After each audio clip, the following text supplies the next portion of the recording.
Uma janela.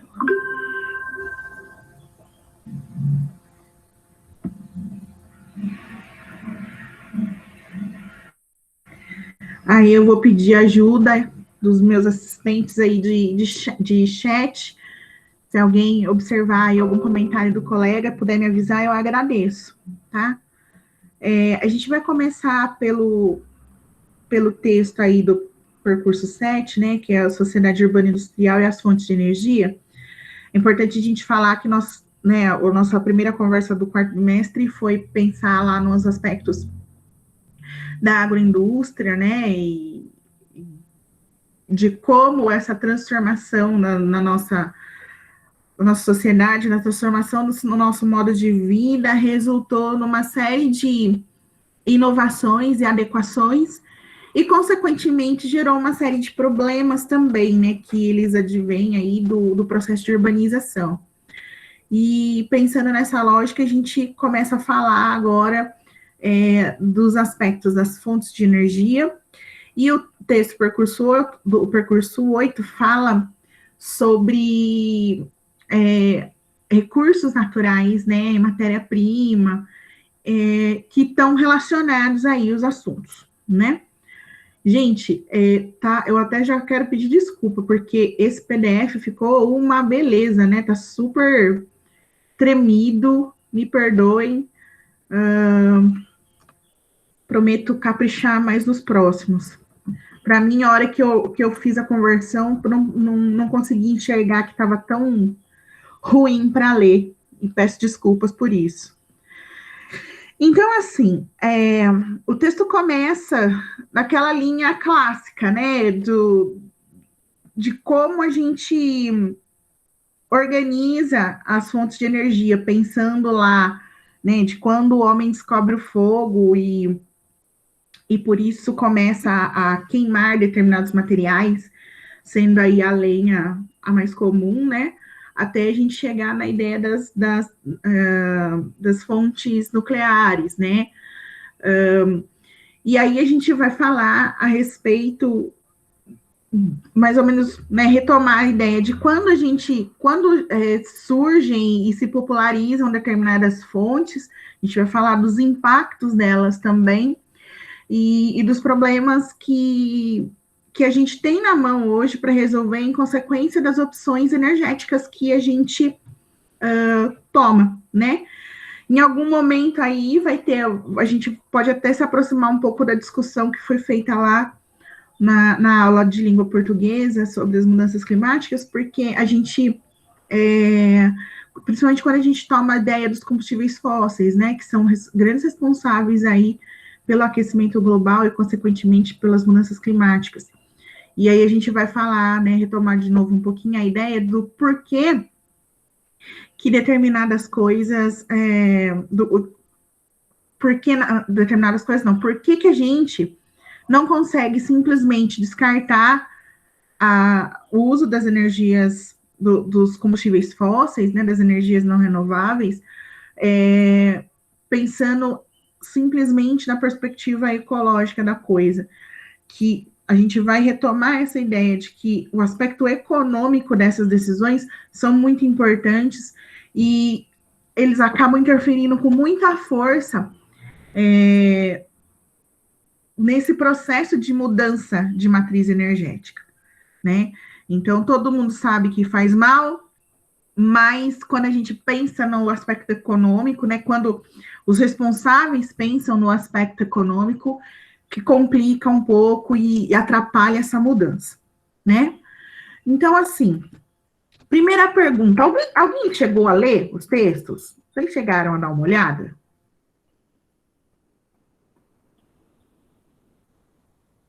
Eu li o primeiro.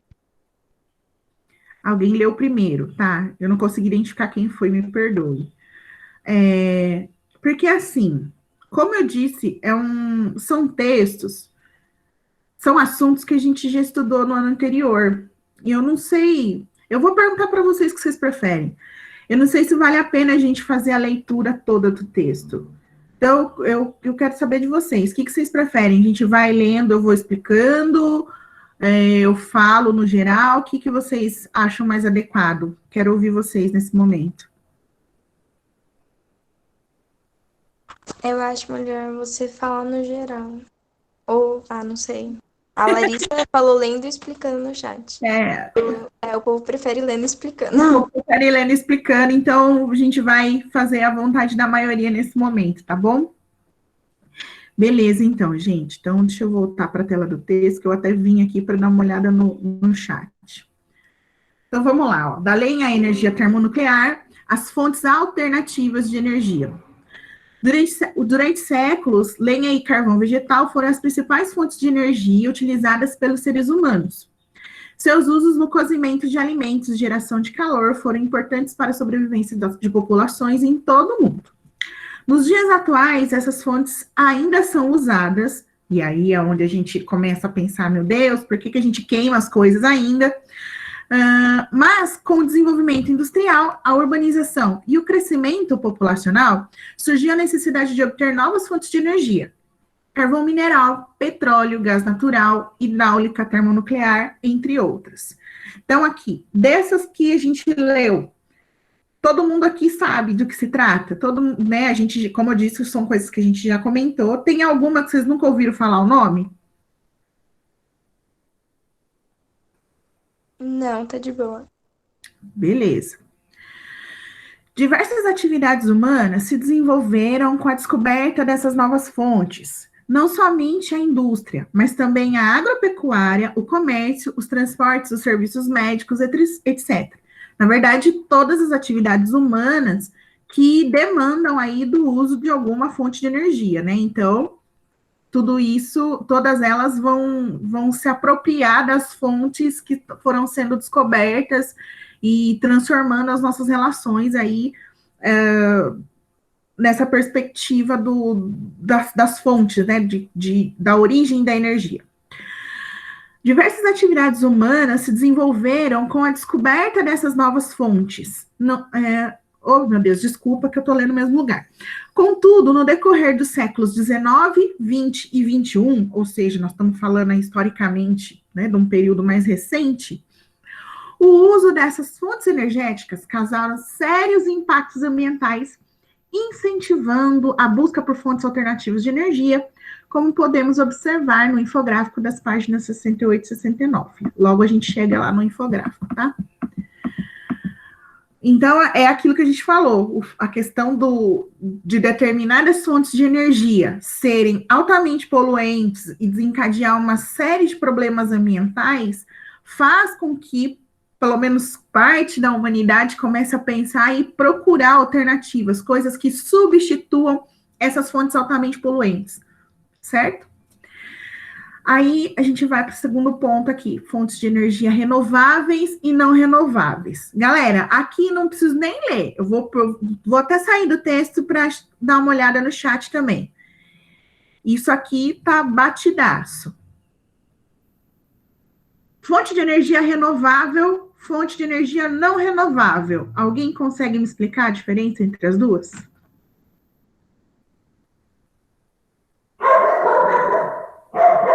Meu cachorro não vale.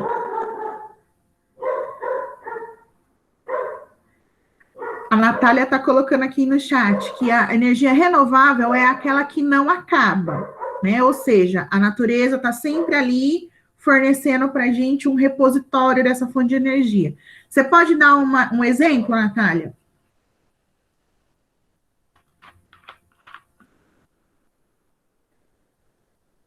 A energia solar, né?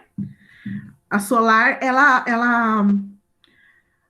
pelo menos no nosso tempo de existência na Terra, o Sol não vai acabar. Então, enquanto o Sol existir, a gente tem uma fonte inesgotável de energia. O Brian colocou aqui também que as renováveis são energias puras, ou seja, abastecidas naturalmente, como as hidrelétricas. Cuidado, Brian, com esse abastecida naturalmente, porque até mesmo pelo exemplo que você colocou. A hidrelétrica, ela usa a energia potencial aí vinda da água, certo? Dos cursos d'água. Mas tudo tem mas apesar dela ser uma energia renovável e, como você colocou aqui, pura, né? Vai ter um impacto da construção da hidrelétrica, que é uma coisa que a gente também conversou bastante ano passado, né? Então, assim, a longo prazo, ela é excelente porque ela realmente, o impacto da emissão de poluentes aí é muito pequeno, mas ela gera um grande impacto no momento da construção. A Natália deu outro exemplo aqui, o vento também é uma fonte renovável. Também é, né? Enquanto nas regiões onde se venta muito, a gente pode usar essa energia para gerar energia elétrica, por exemplo, né? Aí aqui a Natália também coloca, né? Você está só fazendo um ajuste no seu termo aqui. Você colocou irrenovável, mas o mais comum que vocês vão encontrar é o termo não renovável mesmo, tá? Então, a não renovável é aquela que vai acabar. E aí, o seu exemplo também é muito bom. O carvão mineral, ela é uma fonte de energia que é não renovável, que vai chegar um momento que a gente vai ter explorado todas as fontes de carvão mineral do mundo e não vai ter mais. A mesma coisa vai acontecer com petróleo, a mesma coisa vai acontecer com gás natural. Então, essas fontes que o planeta precisa de milhares e milhares de anos para produzir mais, o ritmo que a gente consome essas coisas é mais acelerado do que o ritmo que o planeta tem de produzi-las. Então, por isso, a gente considera essas fontes de energia como fontes não renováveis, porque é aquela que a gente vai usar até o final e não vai ter mais para poder continuar usando. Tudo bem até aqui, gente?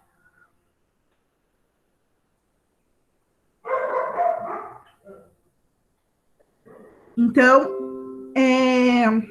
aí eu só vou aqui no texto, é que eles trazem outros exemplos, além aí da energia solar, da energia que vem, né, do uso dos rios aí para gerar hidroeletricidade e o vento. Ele dá também aqui para a gente a ideia da biomassa, e aí a biomassa é bem amplo, né, que pode ser desde a geração de energia a partir dos gases gerados pelo lixo orgânico, passando aí pelo cultivo da cana-de-açúcar e a transformação dessa cana em etanol, o próprio uso do bagaço da cana também para gerar energia. Então, dentro do campo aí da biomassa, existe uma série de tecnologias disponíveis e de materiais disponíveis para geração de energia, tá certo? Então, a biomassa é importante nesse processo. Chegou alguém agora aqui, deixa eu permitir. A geotérmica, que não é tão conhecida a nossa, mas é a energia vinda aí do interior da Terra, né, do nosso núcleo que é mais aquecido. A maremotriz, eu lembro que ano passado teve um trabalho muito bom que falou da energia aí que vem das marés, né, e das correntes marítimas. É similar aí à energia hidrelétrica daquilo que a gente, das construções que a gente faz nos cursos dos rios. A maremotriz vai ser feita na costa, né, para aproveitar a subida e descida da maré. Então, todos esses exemplos são considerados fontes renováveis, né? E as não renováveis são essas que a gente já está, né? Já são velhas conhecidas, né? Que são as fontes, principalmente os combustíveis fósseis, né? Petróleo, carvão mineral e gás natural. Então, elas vão acabar um dia. E aí, a gente já vai começar a pensar nessa ideia, nessa relação direta entre o uso do combustível fóssil e os impactos ambientais que eles causam, né? Então, vamos lá. Carvão mineral, petróleo e o gás natural, que eles são, né, a principal fonte aí de energia quando a gente pega a matriz energética mundial. E assim, mesmo a gente sabendo de todos os problemas que esses combustíveis causam ao meio ambiente, eles ainda continuam sendo a preferência, vamos dizer assim, na hora da geração de energia. Então, associados aos usos desses combustíveis, a gente tem, né, primeiro, o direto é o efeito estufa, poluição da atmosfera, chuva ácida, contaminação do solo e das águas superficiais e subterrâneas, porque no processo de extração desses combustíveis na natureza, a gente pode ter problemas de vazamento e contaminar tanto o solo quanto as águas. Então, assim, é uma série de problemas ambientais que estão associados a esses usos e que, no entanto, parece que não existe uma preocupação tão grande assim em cima desses impactos. Aqui tem uma imagem, gente, de uma mina de extração do carvão mineral. Então, vocês podem ver, eu sei que a imagem não ajuda muito, essas linhas aqui que vocês observam na imagem, é como se fossem degraus, vamos dizer assim.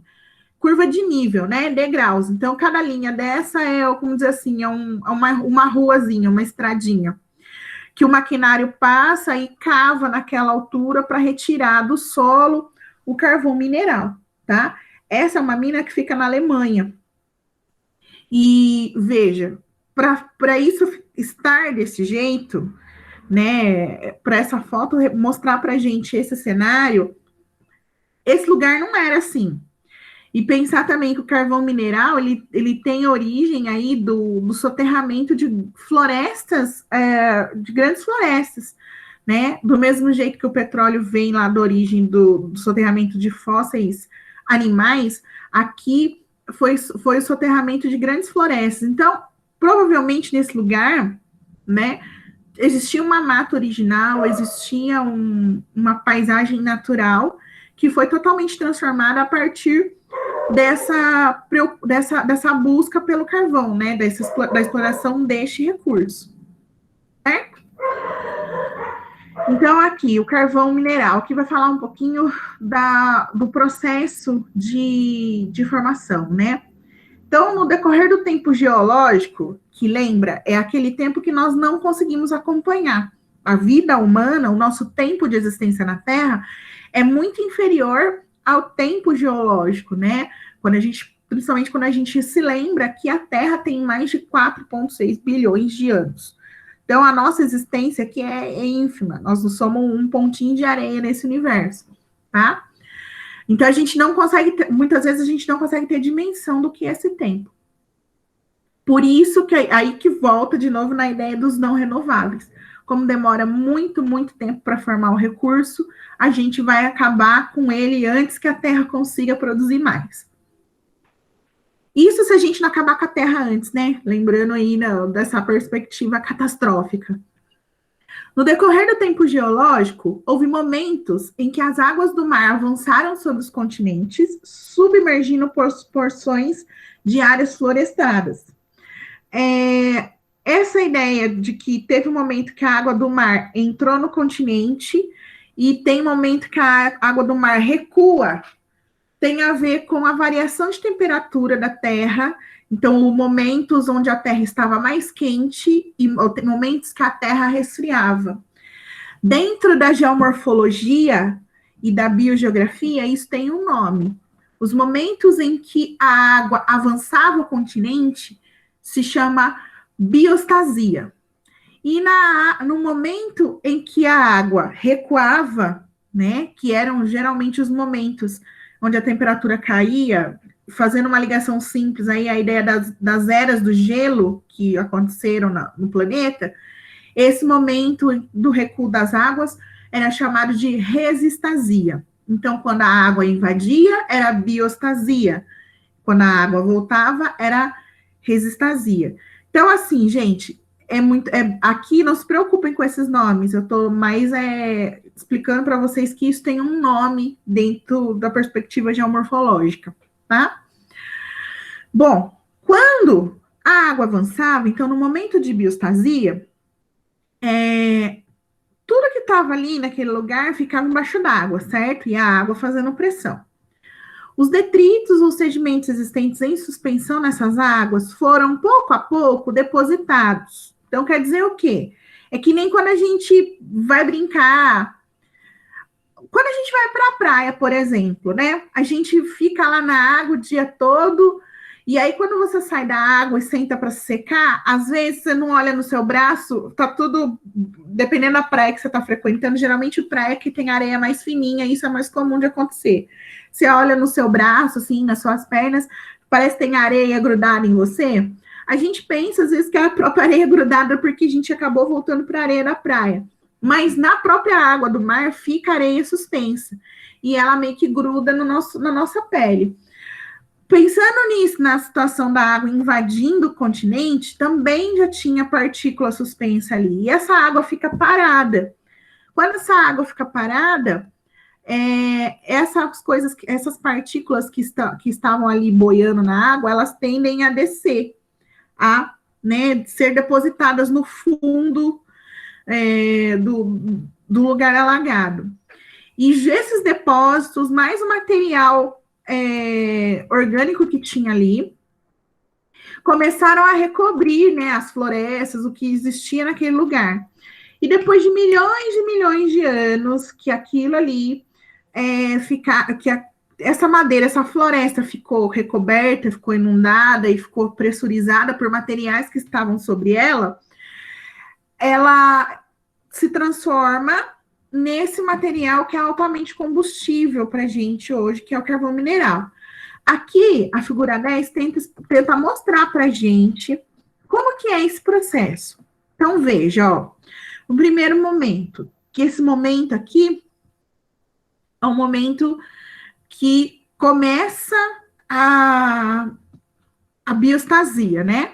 Então, entrou a água do mar e de quebra que ainda eles colocaram a ideia de uma geleira. Então, no fim de uma era do gelo, o que acontece com geleira? Ela vai derreter. Então, essa água também ajuda a criar esses lugares, esses lagos, tá? Num segundo momento, essa água que ficou ali parada, a gente tem ali uma formação de um pântano. Então, tem o lago, tem as camadas, ó, que se vocês observarem, da foto 1 para a foto 2, ó, na foto 1, a gente consegue enxergar claramente duas camadas. Na foto 2, a gente já consegue enxergar uma terceira camada, para depois enxergar o lago. Isso aqui já é deposição, que é isso que eu falei, que estava na água, né, foi decantando, baixou e formou essa terceira camada aqui. Para formar um pântano, então começou a surgir plantas, né?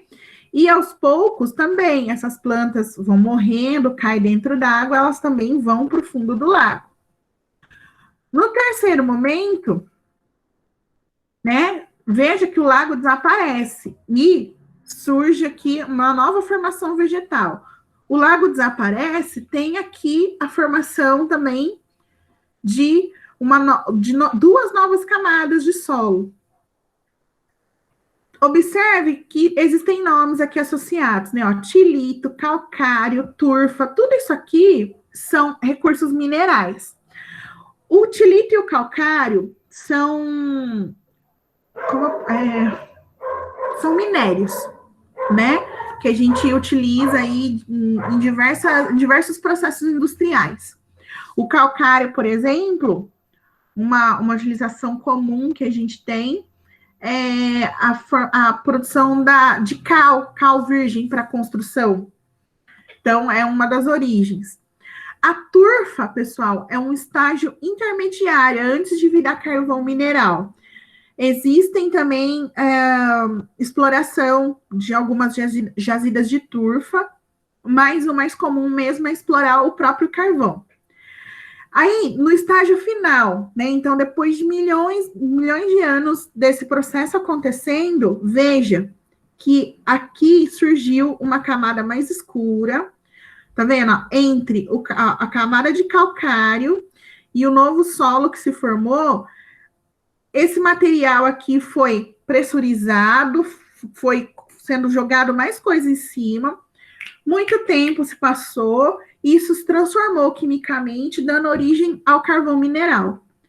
Então, assim, eu sei que é muito simplista falar desse jeito para vocês, mas uma coisa que vocês têm que ter muito claro é que esse passo a passo aqui que o livro trouxe para a gente em quatro passos levam milhares e milhares de anos para acontecer. Então, assim, por ser um processo tão demorado, é que a gente tem esse problema de ser um recurso limitado, porque a gente não vive milhões, né, milhares de anos para ver esse processo acontecer novamente. Tudo bem até aqui, gente?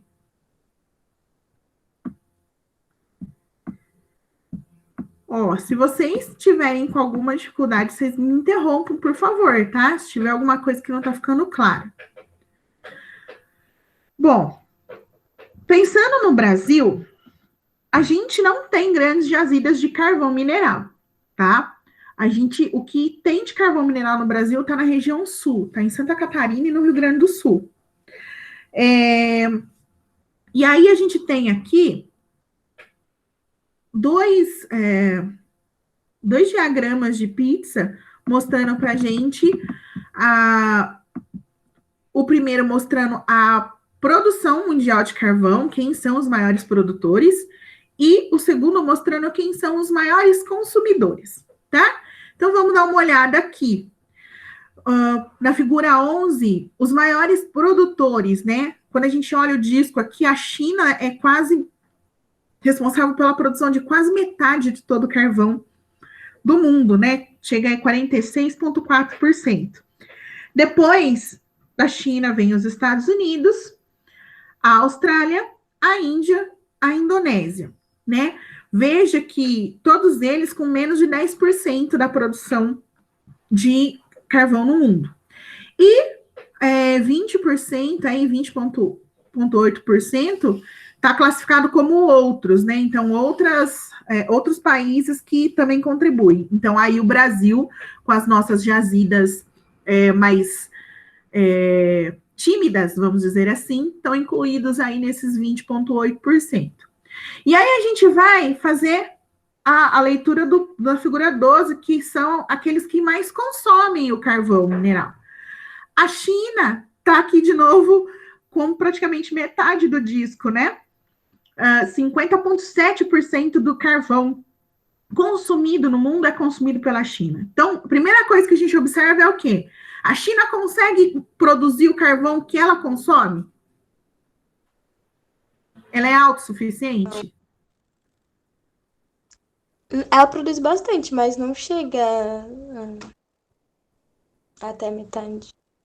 Ela produz bastante, mas não é o suficiente nem para ela. Então, significa que ela consome tudo que ela produz e ainda precisa comprar mais um pouco de alguém, né, que esteja disposto a vender para ela. Então, é interessante a gente observar isso, que o consumo muitas vezes ultrapassa a própria produção. Então, os países não conseguem nem ser autossuficientes. Isso acontece só com a China? Olhando o gráfico? Não. A Índia também. A Índia também acontece isso, ó, porque ela está consumindo ali 11,4%, mas ela produz 7,8%. Os Estados Unidos é que entra aqui, consome 8,9% e eles produzem 9,9%. Então, a China e a Índia, elas consomem muito mais carvão do que elas produzem na realidade, né? E mesmo os demais países, né? É que a gente precisaria saber quem é quem direitinho aqui, porque a parte ali do gráfico que mostra para gente os outros países também está dando 23,3%, ou seja, mais do que eles produzem. Então, tem sempre alguém que está precisando comprar um pouquinho de carvão de outro lugar, certo? Até aqui, tudo bem?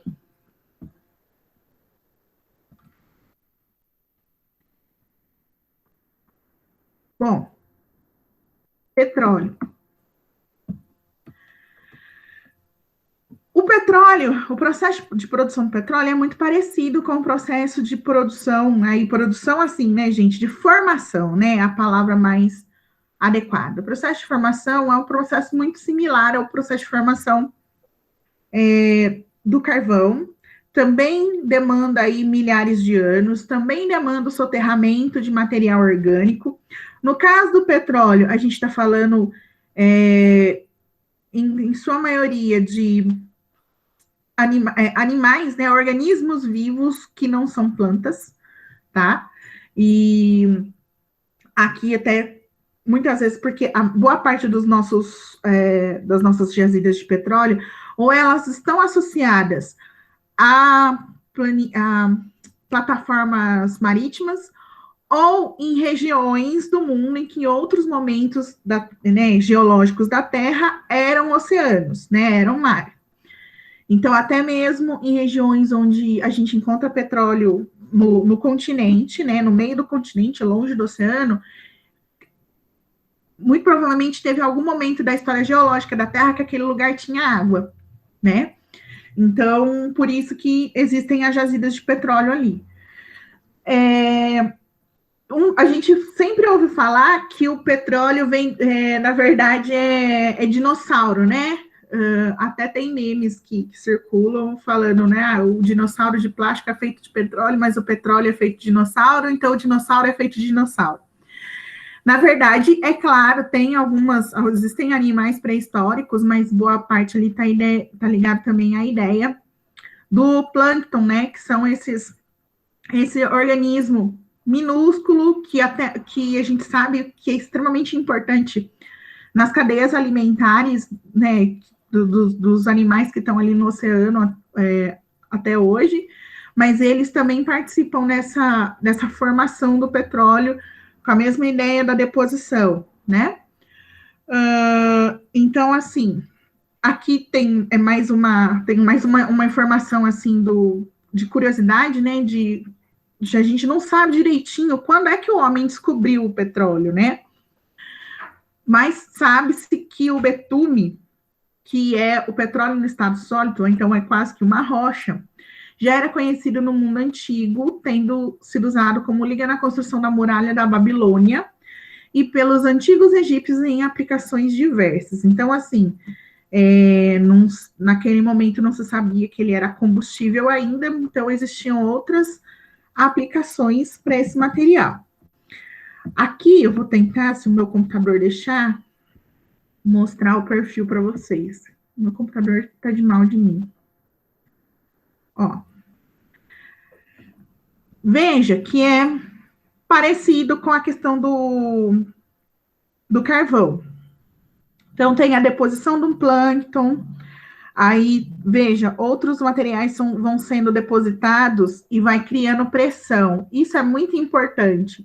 A pressão que é exercida pela camada de outros materiais e pela própria coluna d'água que está sobre aquele depósito, vão ajudar no processo de transformação dessa matéria orgânica no petróleo, como a gente conhece.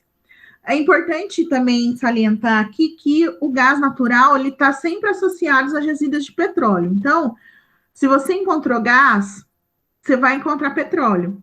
Ou se você encontrou petróleo, muito provavelmente você vai encontrar ali, muito próximo naquela região, algum bolsão de gás natural, tá?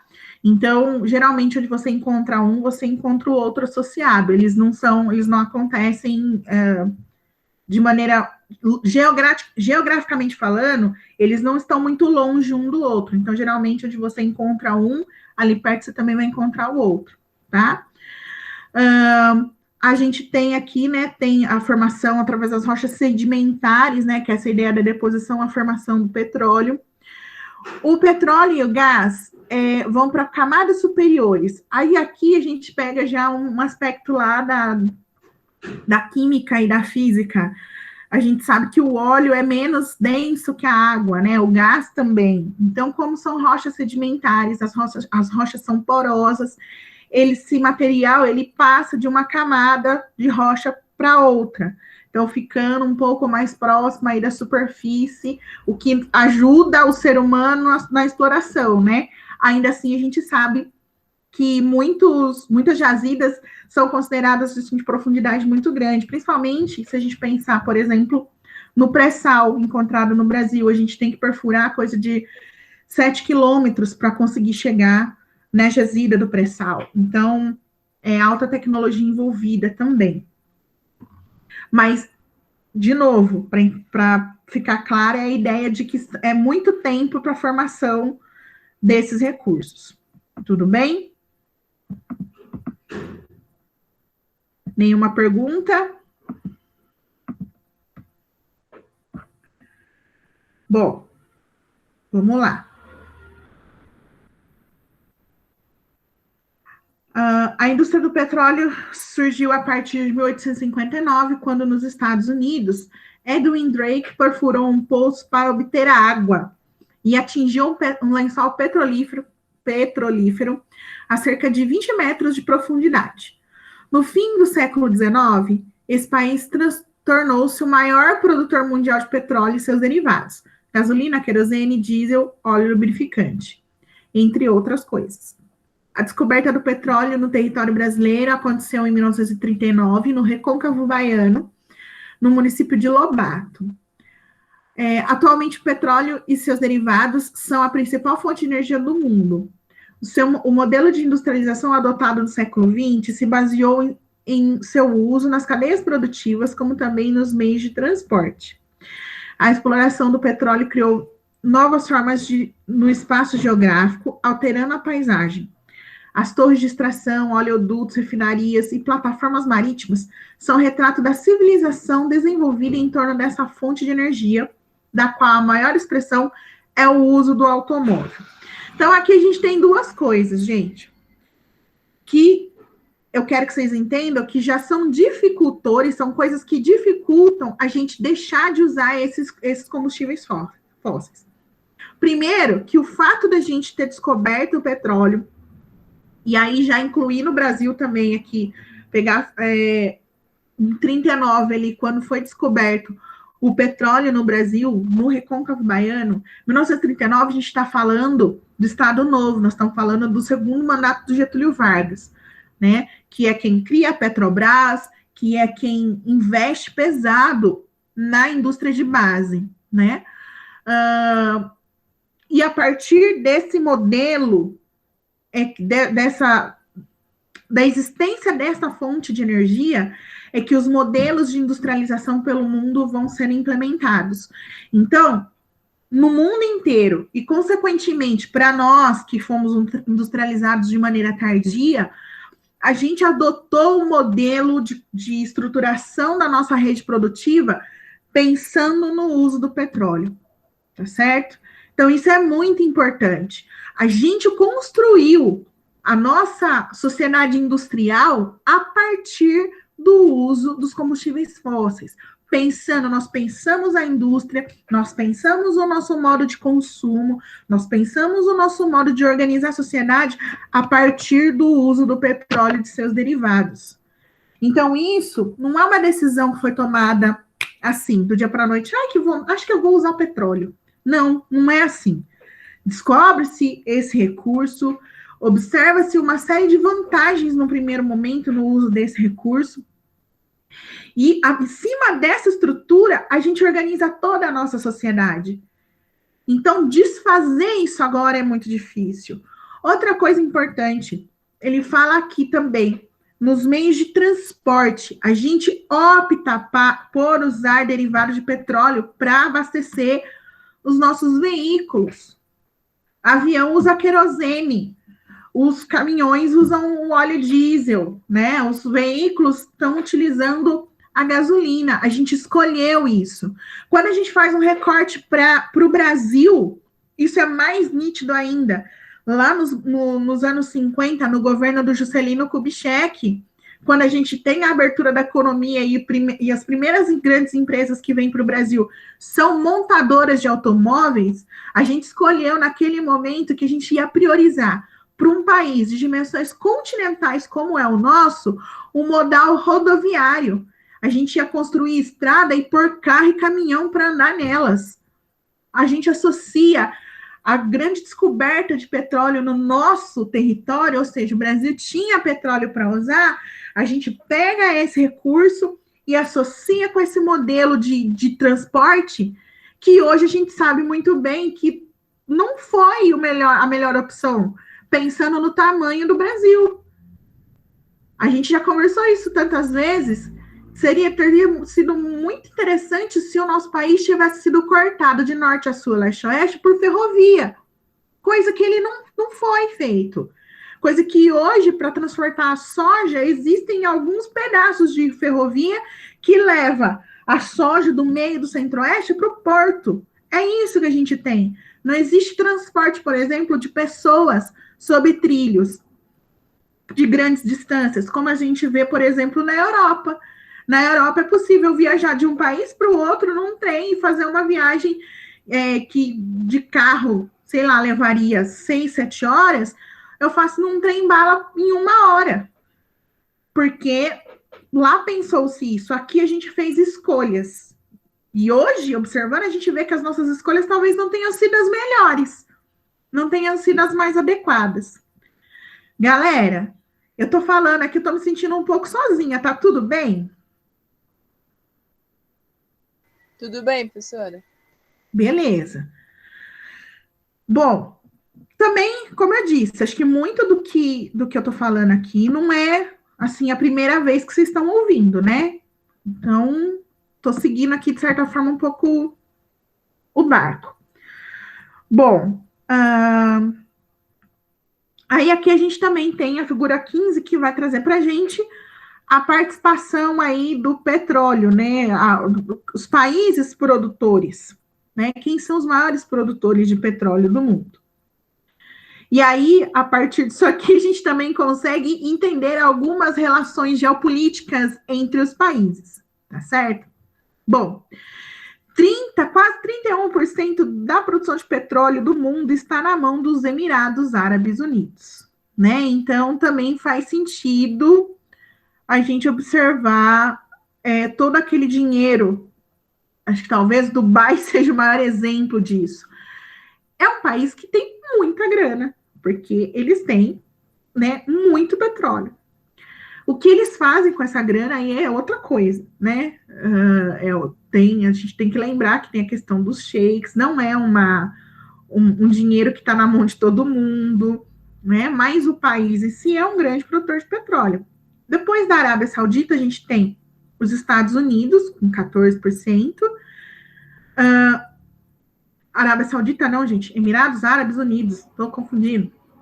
Depois a gente tem a Arábia Saudita, com 12,9%.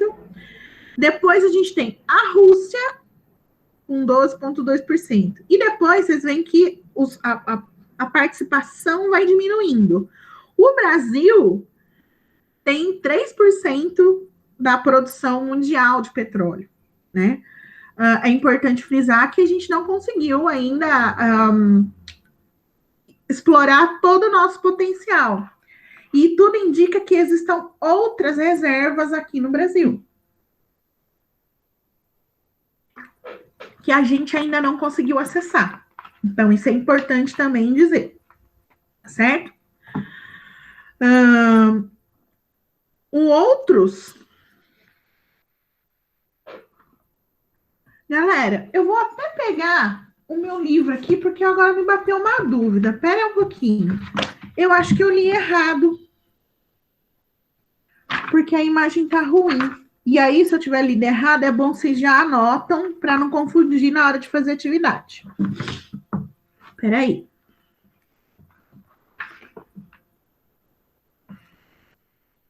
Uhul, li errado mesmo, galera.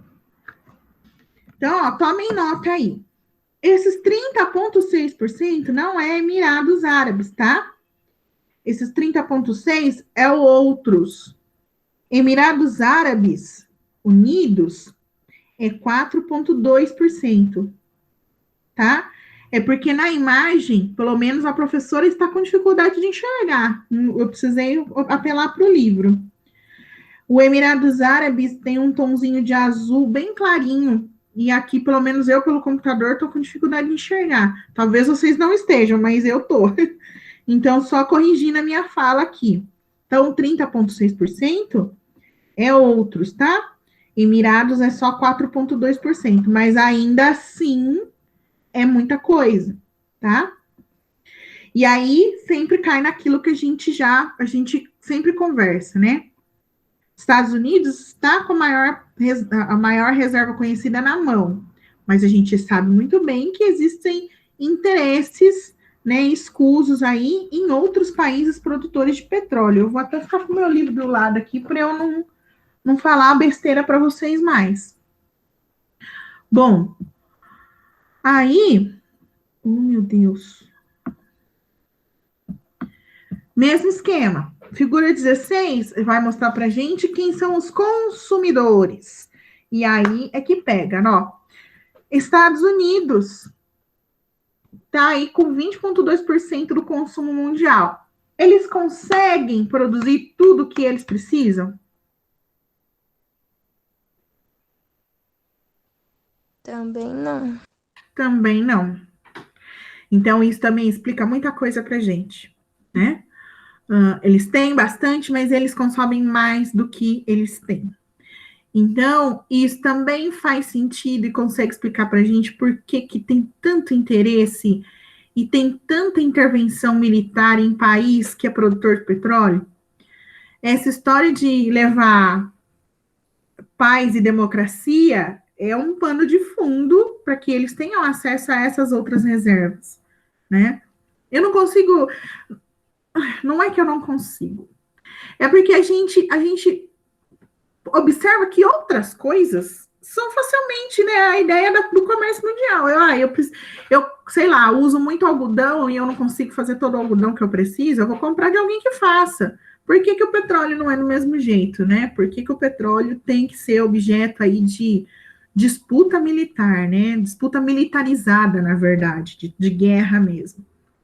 Aí a gente também observa a China, né? A China, olha só, a China produz 4,2% do petróleo e ela consome 13%. Então, ela também não é autossuficiente, ao contrário, né? Ela precisa mais da metade do que ela consome, ela precisa comprar de outra pessoa, de outro país. E assim por diante, né? O consumo, até o próprio Brasil. O Brasil está ali no limite da autossuficiência. Muito se fala, principalmente em relação aí aos leilões das jazidas do pré-sal, porque o pré-sal seria a nossa autossuficiência, da gente se tornar totalmente independente de outros países em relação ao petróleo. Mas a gente leiloou parte aí dessas jazidas para exploração internacional. Isso significa que esse petróleo não é nosso mais. A gente vendeu ele, vendeu dentro da pedra, né? A gente poderia ter escolhido fazer a exploração e vender já o produto com maior valor agregado, mas quem toma essas decisões achou interessante vender ele dentro da pedra ainda, né? Então, essas decisões talvez possam comprometer a autossuficiência brasileira em relação aí ao petróleo.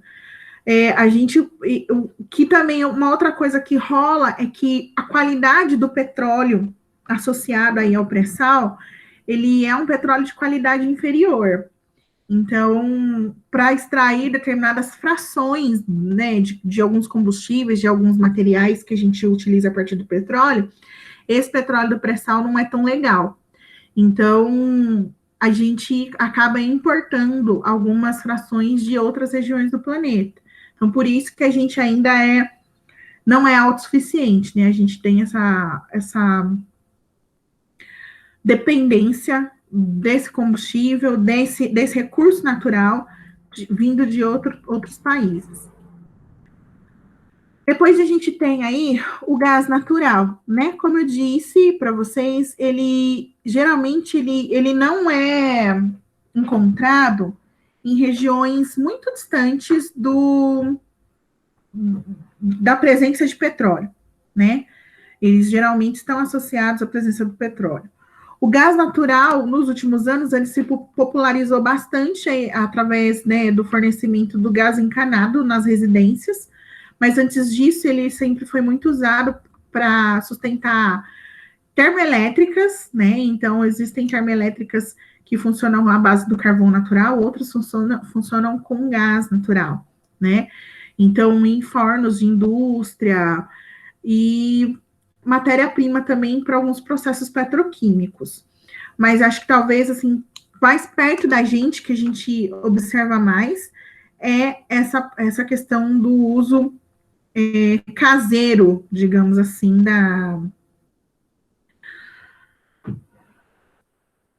caseiro no sentido do abastecimento doméstico. É isso que eu quis dizer, né? Não é caseiro assim de que a gente está fazendo, nem nada disso. É caseiro no sentido de abastecer, do produto chegar em natura direto na nossa casa através de um cano. Isso para quem tem gás encanado, né, gente? Porque isso e também aproveito para fazer uma ressalva importante. O gás natural não é o mesmo gás que está no botijão de gás, de quem usa, né, das casas que usam botijão de gás no fogão. O gás que tem no botijão não é gás natural. É o chamado GLP, que é o gás liquefeito de petróleo. Então, no processo de destilação do petróleo, tem uma fração mais leve que é colocada dentro dos botijões. É esse que é o gás de cozinha. Quem tem gás encanado em casa está recebendo é o gás natural. Então, são fontes diferentes de energia, tá bom? Bom, pensando nisso, vamos dar uma olhada também na produção e no consumo, né? Então, olha só, produção mundial também. O maior produtor é os Estados Unidos, depois vem a Rússia, depois vem o Irã, né? E as participações mais pequenas de outros países aí, né? Como até a Argélia, a Noruega.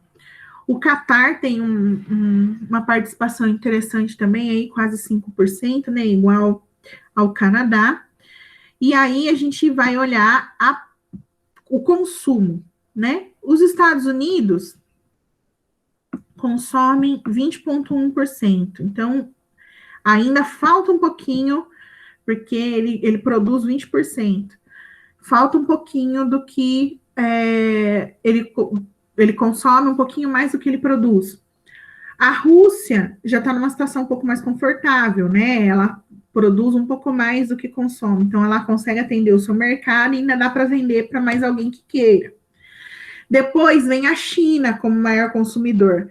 Gente, uma coisa que vocês repararam quem é que sempre está lá entre os 2, 3 primeiros de maiores consumidores desses recursos minerais? Quem são os países que aparecem entre os 3 primeiros?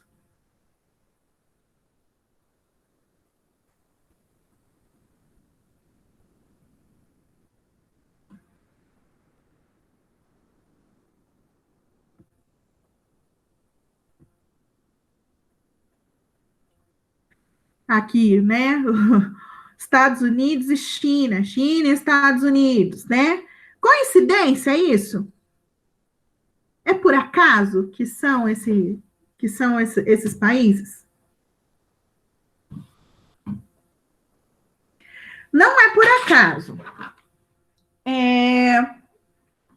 Então, por que são sempre eles? Alguém consegue me dizer?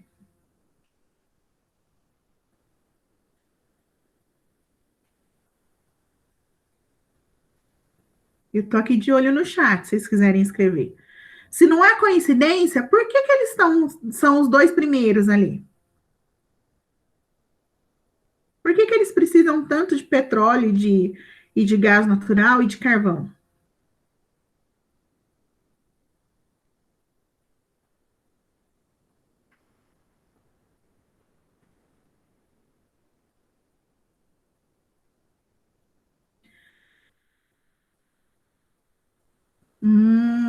A Natália colocou aqui, são grandes potências, maiores produtores de muitas coisas. Então, vamos pegar essa ideia. A ideia está correta, Natália.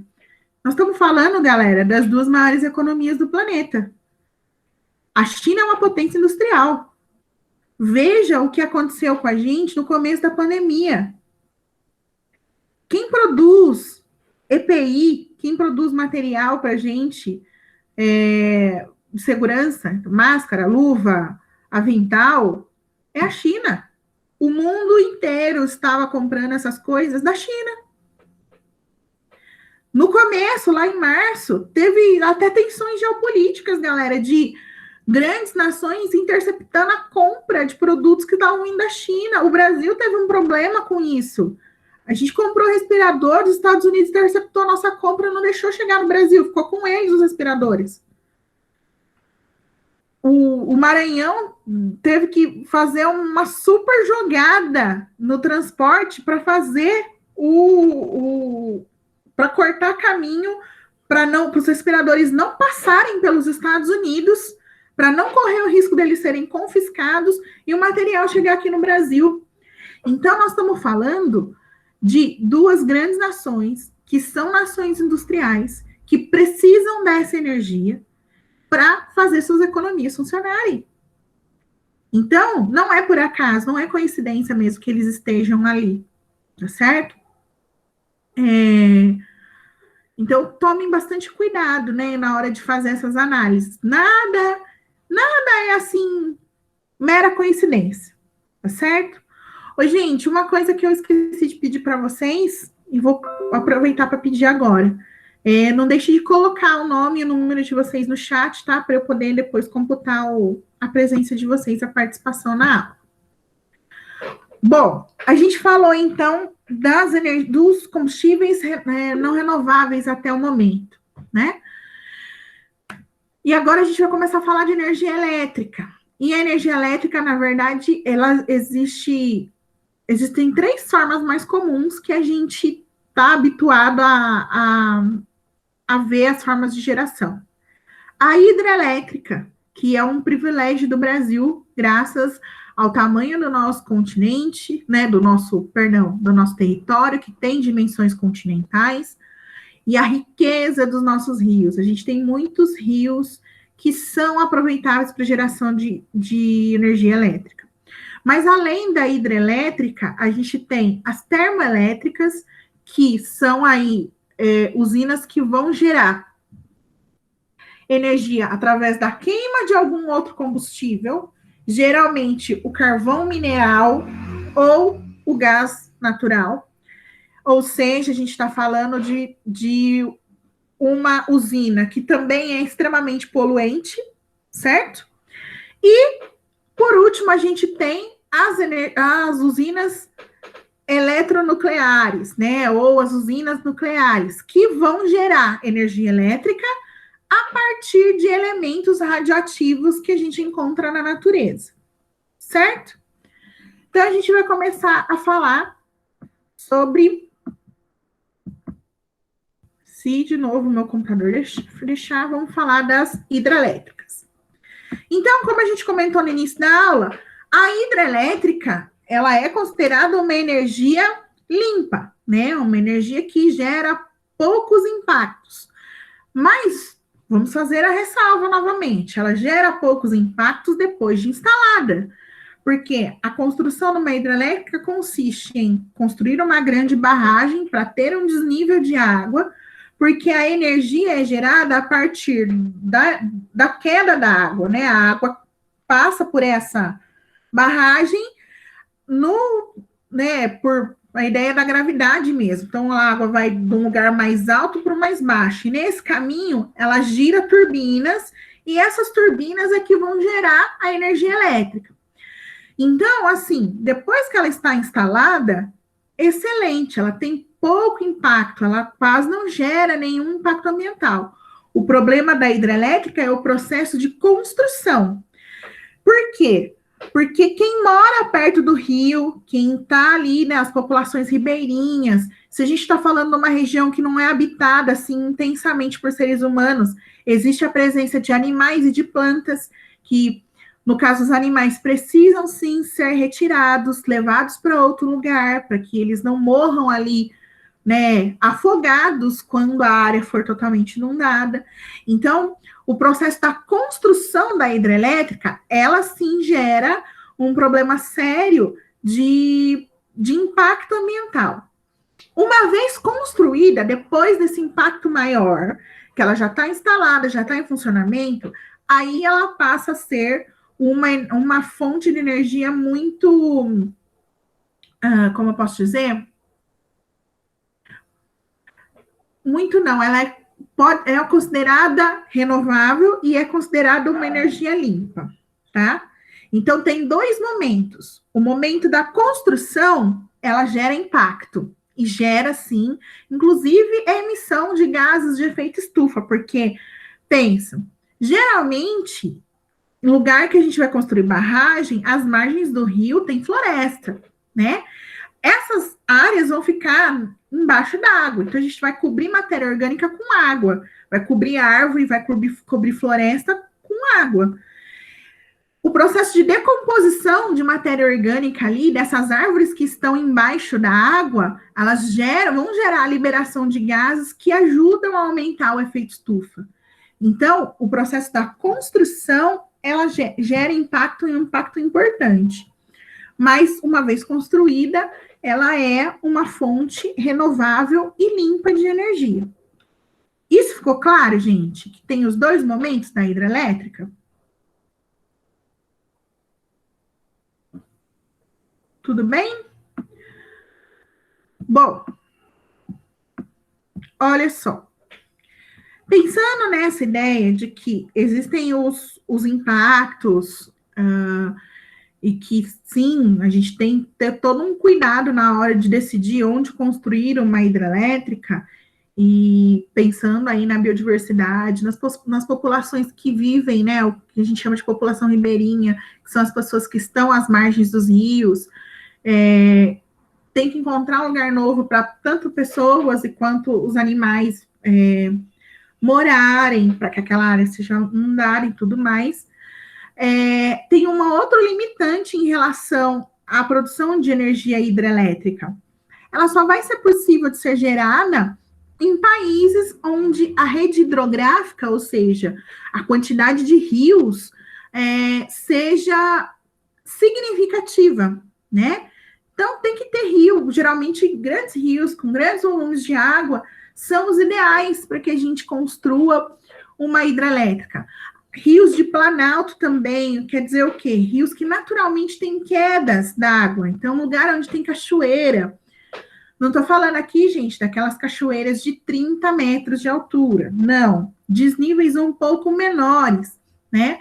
Mas onde o volume de água é considerável, também são rios propícios para a construção de hidrelétricas. Tudo bem? Bom, aí a gente tem também, de novo, o mesmo gráfico da ideia lá da produção da energia hidrelétrica e provavelmente a gente vai ver também um de consumo.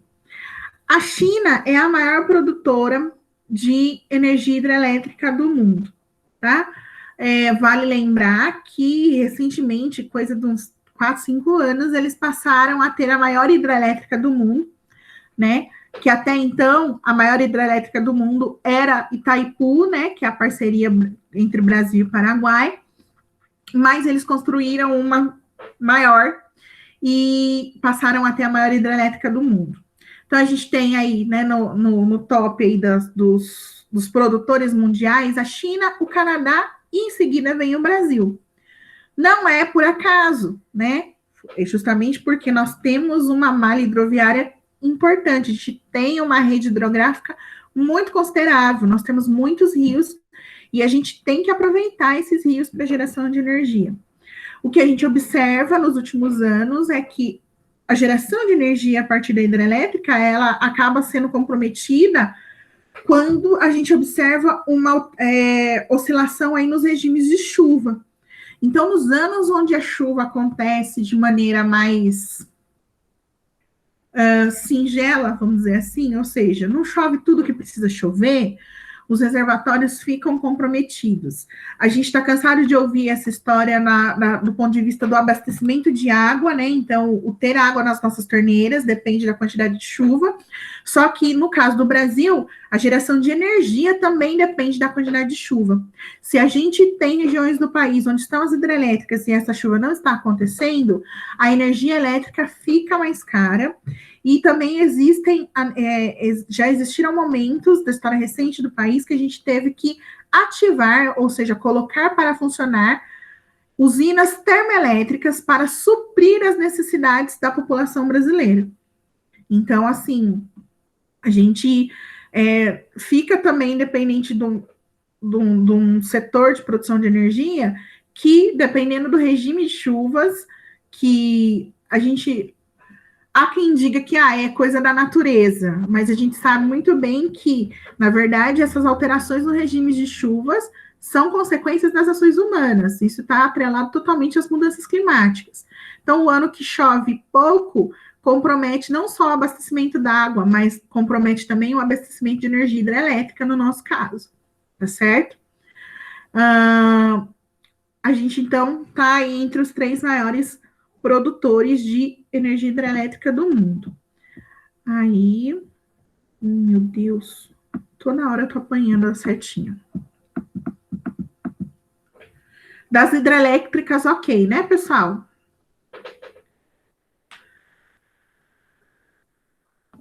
Das termoelétricas, a gente, né, só retomando aqui, a termoelétrica, ela é uma usina poluente. Seja porque ela está queimando um combustível fóssil, né, ou seja, aquela que funciona com carvão ou com gás, está gerando emissão de gás, perdão, de efeito estufa.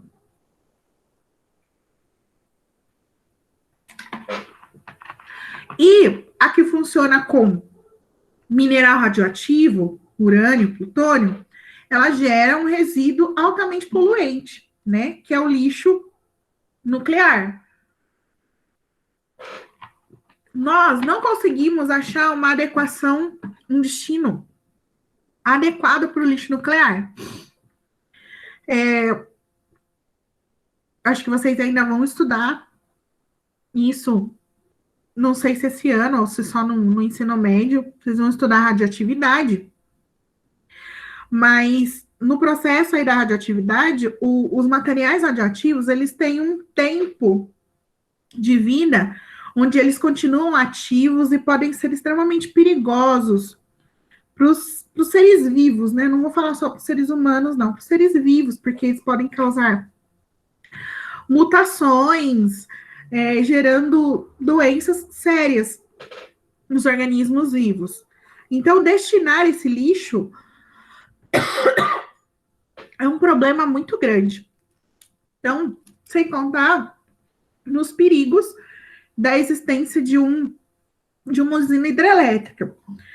Eu sei que teve um boom aí entre vocês a respeito de Chernobyl por conta da série, mas Chernobyl é um dos piores desastres, pensando aí na geração de energia a partir de minerais radioativos, né?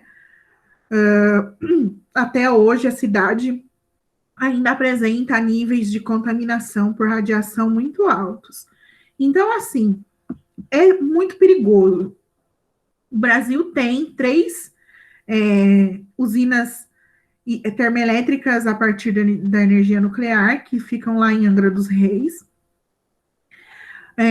Eu me recordo que no momento da implementação delas, sempre teve muita discussão, porque justamente por conta da segurança, né, em relação à segurança dessas usinas e do risco que a população estava sendo exposta no momento que se ativa uma usina como essa. Então, assim, a termoelétrica, ela é fortemente usada na Europa e nos Estados Unidos também. Aqui no Brasil, a ideia do uso das termoelétricas, como eu disse, geralmente elas são postas para funcionar quando a hidrelétrica não está dando conta, tá certo? Porque a gente tem essa alternativa. Então, as termoelétricas, elas não têm muitos aspectos positivos, porque seja através da queima aí de combustíveis fósseis, ou seja, através do uso de minerais radioativos, elas sempre vão gerar algum resíduo ou algum impacto ambiental. Então, elas não são, né, as melhores geradoras de energia para a gente. Aí o texto está até trazendo que nos períodos aí que a gente tem problema de falta de energia vinda da hidrelétrica, as termoelétricas são postas aí para funcionar, para tentar suprir a necessidade. E aqui vocês me permitam fazer um parênteses. Vocês observaram o que aconteceu no estado do Amapá semana passada e semana retrasada? Alguém viu notícia sobre isso?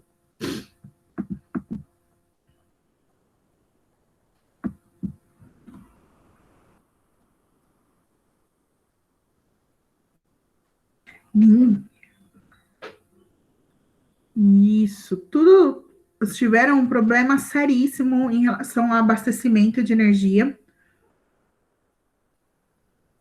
né?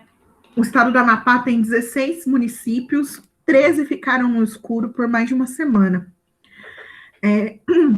Isso aconteceu por conta que a empresa que fornece energia lá teve um problema sério nas torres de transmissão, são 3 torres. Uma já estava quebrada há quase 2 anos, ninguém arrumou. Aí teve um problema na torre que estava funcionando, ela pegou fogo, e esse fogo da torre que estava funcionando atingiu a terceira torre, que também ficou comprometida. Então, 3 torres de transmissão sem funcionamento e um estado brasileiro no escuro. Vale a pena a gente ressaltar aqui que a empresa que fornece energia no estado do Amapá é uma empresa privada, né? Foi o serviço de abastecimento de energia elétrica do estado do Amapá foi privatizado. Então, era uma empresa pública e foi vendida para iniciativa privada. O que a gente costuma ouvir, né, dos defensores das privatizações é que as empresas privadas são melhores gestoras, né, conseguem gerir melhor os negócios. Mas a gente acabou de ter um exemplo absurdo, onde a gente consegue identificar que isso não é bem assim, não é mesmo? Porque se a empresa privada tivesse tanta capacidade assim de resolver os problemas, as pessoas não teriam ficado tanto tempo no escuro. Sem pensar em todos os prejuízos, né, pessoal? As pessoas perderam tudo que tinham nas suas geladeiras, então ficaram sem comida, ficaram sem os seus eletrônicos, eletrodomésticos, os serviços básicos foram interrompidos, problemas em hospital, caixa eletrônico, não dava para comprar nada, porque não tinha como pegar dinheiro, não tinha como usar cartão, porque as maquininhas não funcionavam, porque não tinha energia. Então, o caos se instalou num estado e foi muito, assim, interessante a gente observar, porque enquanto tudo isso estava acontecendo por lá, a gente estava prestando atenção na eleição dos Estados Unidos. Não que a gente não tenha que prestar atenção, tem sim, mas é estranho a gente ver, né, que a gente estava com um problemão aqui, mas a gente estava prestando atenção no que estava acontecendo um pouco mais, em coisas um pouco mais distantes da gente. Enfim, né, acho que são coisas aí para a gente pensar. Então, tomar cuidado com essa ideia de que o que vem na iniciativa privada é 100% perfeito e maravilhoso. Tem problemas, assim como tem problemas em todos os lugares, em todos os setores, né? Acho que isso é uma coisa importante para a gente pensar. A coisa foi tão séria que no fim de semana a capital do Amapá não teve eleição, porque não tinha, aí eles ainda estavam no escuro, então eles não puderam realizar a eleição deles na data com o restante do país, porque eles estavam no escuro ainda. Então, acho que é uma coisa importante também para a gente pensar a respeito, certo? Bom, depois disso, a gente vem aqui de novo na ideia da energia nuclear, né? Que fica um pouco mais acessível depois que a gente... não é que fica mais acessível. O mundo tomou conhecimento dessa fonte energética depois do episódio da Segunda Guerra, né? As bombas que foram lançadas no Japão. A energia nuclear, ela nos ajuda, né? Não só na energia elétrica, mas em outros setores, como, por exemplo, na medicina diagnóstica e na medicina tratativa, né? Tem uma série de tratamentos e exames que a gente realiza que só são possíveis de ser realizados graças às tecnologias aí que utilizam a energia nuclear, tá? Porém, como eu já havia dito anteriormente, uma coisa que é muito importante a gente levar em consideração aqui é o lixo os resíduos que esses processos geram, né? Que é o que a gente chama de lixo atômico ou lixo nuclear. Fazer a destinação correta para esse lixo é um problemão. A gente não conseguiu ainda encontrar um jeito seguro, né, e extremamente adequado para dar fim nesses resíduos. Então, isso é um problema muito grande para a humanidade ainda, né? Também é importante a gente levar em consideração uma outra coisa. A gente fala do lixo atômico, mas assim, gente, o material, a quantidade, né, desses minerais radioativos, né, o plutônio, o urânio, não é uma quantidade gigantesca, é diferente, por exemplo, de uma termoelétrica que funciona com carvão, que vai precisar de toneladas de carvão para funcionar. Não. As usinas nucleares, elas usam pequenas quantidades, assim, pequenas mesmo, gente, de urânio, né, que nem no caso das brasileiras é urânio que a gente usa. A quantidade é muito pequena, então, assim, em termos de volume, não é assim um grande volume de lixo que a gente gera. Mas o problema é que mesmo em pequenas quantidades, esse resíduo é um resíduo extremamente problemático, justamente porque a gente não sabe direito o que fazer com ele.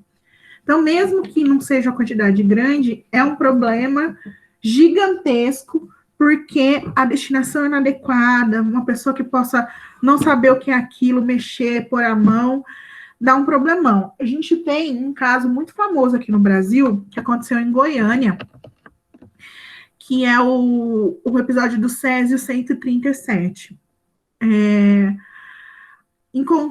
Catadores, né, de material reciclável tiveram contato com uma máquina que tinha dentro esse elemento químico, né, esse Césio 137, que é um elemento radioativo. E quando as pessoas começaram a desmontar a máquina e encontrar isso dentro dele, foi um encantamento, porque era um material brilhante, era bonito de ver. E as pessoas começaram a ter contato com aquilo. Tem relatos de que teve um pai que pegou um pedaço daquilo, levou para casa e deu para o filho brincar, porque era bonito, né? Enfim, as pessoas foram tendo contato com aquilo. E todo mundo que teve contato com aquilo teve problemas de saúde seríssimos. Todo mundo teve câncer depois. Mas por quê? Porque teve dois problemas. Um descarte inadequado de um material extremamente perigoso e a falta de conhecimento das pessoas que mexeram com aquilo. Então, quem estava mexendo, pegou aquele material brilhante, bonito, não sabia o que era aquilo, não tinha ideia do quão mal aquilo poderia fazer. Então, por isso que a gente bate muito nessa tecla da ideia da destinação, de onde jogar isso, onde depositar esse resíduo, justamente para que pessoas que não tenham informação suficiente, não tenham conhecimento do quão perigoso pode ser aquele material, para evitar que elas tenham contato com esses materiais, para evitar acidentes como esse que aconteceu em Goiânia. De novo, vocês falam-se muito de Chernobyl, mas aqui a gente teve um problema, claro, né? Vamos guardar as devidas proporções aí, mas a gente teve um problema seríssimo em relação ao Césio 137, tá bom? Aqui tem uma imagem, né, da usina de Angra dos Reis, né, da usina nuclear. Aí um infográfico que tinha falado lá no início do texto, certo? aqui, trazendo aqui um pouco de ideia para a gente da capacidade da produção de energia renovável a partir das fontes no mundo. Então, olha só, capacidade, gente, quanto que a gente poderia produzir, né? Energia eólica, 52%, quase 53%. Energia de biomassa, 12%. Energia solar, quase 34%. A geotérmica, veja que é uma energia mais tímida, assim como a maremotriz também, né? São porcentagens bem pequenas ainda nessa perspectiva da substituição, né, para energia limpa. Deixa eu ver o que mais tem aqui. Ó, ali no infográfico aparece como biomassa moderna, essa que eu falei para vocês, da produção do etanol, por exemplo, né? E dos seus derivados ali, do próprio bagaço da cana e tudo mais. Então, aqui é mais, né, eles trazem de uma maneira mais ilustrada o que seria cada uma das energias. Então, vale a pena vocês olharem com carinho depois as imagens. Mas muito aqui, de novo, esse é um assunto que é um pouco batido, a gente já falou bastante sobre ele, tá? Gente, tudo bem até aqui? Então, já são 10 horas, mas eu preciso falar um pouquinho ainda da questão aí da matriz energética e das matérias-primas, que é do segundo texto, para que vocês possam resolver os exercícios dessa semana com mais tranquilidade, tá? Bom, primeira coisa é dizer o que é a matriz energética, pessoal. Matriz energética são todas as fontes de energia que a gente tem disponíveis no mundo, né? Porque a gente emprega determinadas energias para determinadas coisas, a gente direciona o que é melhor para determinadas atividades, e também de acordo com aquilo que cada país tem disponível, tá bom? Então, a gente precisa ter uma ideia que é essa matriz. Pensando também que tem a ver com a oferta, com aquilo que cada país tem disponível, a matriz energética, quando a gente olha individualmente para os países, ela vai ser diferente de um país para o outro, certo? Porque vamos pegar o exemplo do Brasil. Nós temos a felicidade, vamos dizer assim, de ter muitos rios e, a partir deles, gerar energia. Mas existem outros países, como a França, por exemplo, que não tem essa riqueza natural. Então, ela vai ter um monte de hidrelétrica? Não vai. Mas aí a gente observa que na França, o uso das usinas nucleares, né, para geração de energia elétrica é muito comum. Então, tem bastante na França. Então, cada lugar do mundo vai ter ali a sua própria matriz energética, vai ter suas características, porque ela vai tentar gerar energia de acordo com os recursos naturais que elas têm disponível ali, tá bom? No entanto, a gente pode falar de matriz energética mundial. A gente observa, né, o que é mais comum de ser usado no mundo. E aí, a gente tem aqui, né, essa figura de novo que traz para a gente a matriz energética mundial em 2017. E aí a gente observa que a maior parte da matriz energética está construída e focada em combustíveis fósseis, né? 34,2% é petróleo, 27,6% é carvão, 23,4% é gás natural.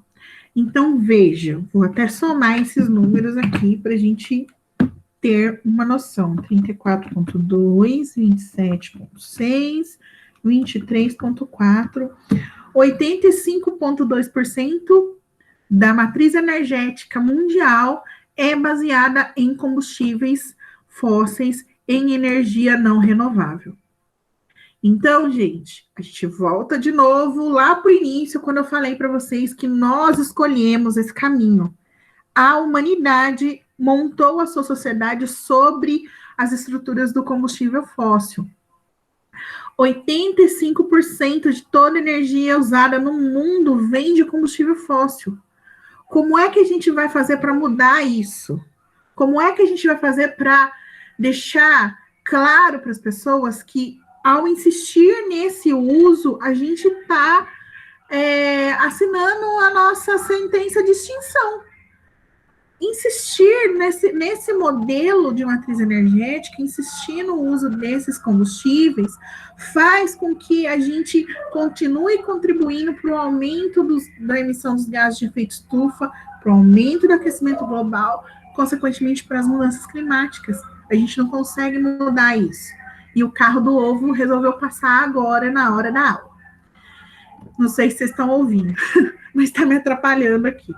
Bom, depois disso, 6,8% é energia hidrelétrica, 4,4% energia nuclear e 3,6% são todas as outras energias renováveis que a gente conhece.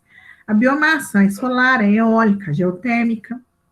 Então, veja, quando a gente faz a análise da matriz mundial, a gente vê que as energias renováveis também estão ali timidamente participando desse processo. É muito pouco que a gente tem ainda disponível, né? É porque a gente não sabe gerar energia? É por isso que a gente usa pouco a renovável? O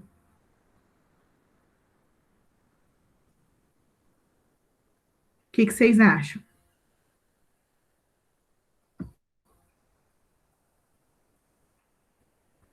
É porque a gente não tem as tecnologias? E porque a gente não sabe gerar energia limpa? Posso repetir. A gente está falando aqui que 85% da energia que é consumida no mundo vem de combustível fóssil.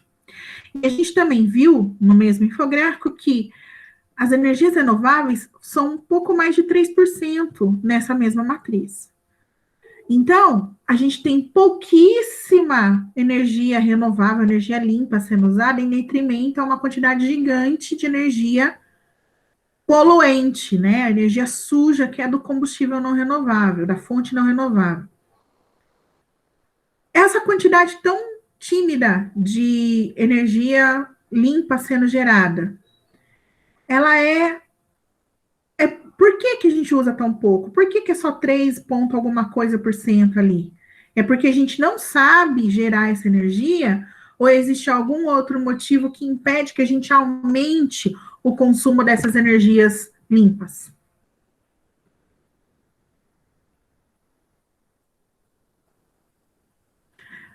O Gustavo, desenvolve essa ideia aí.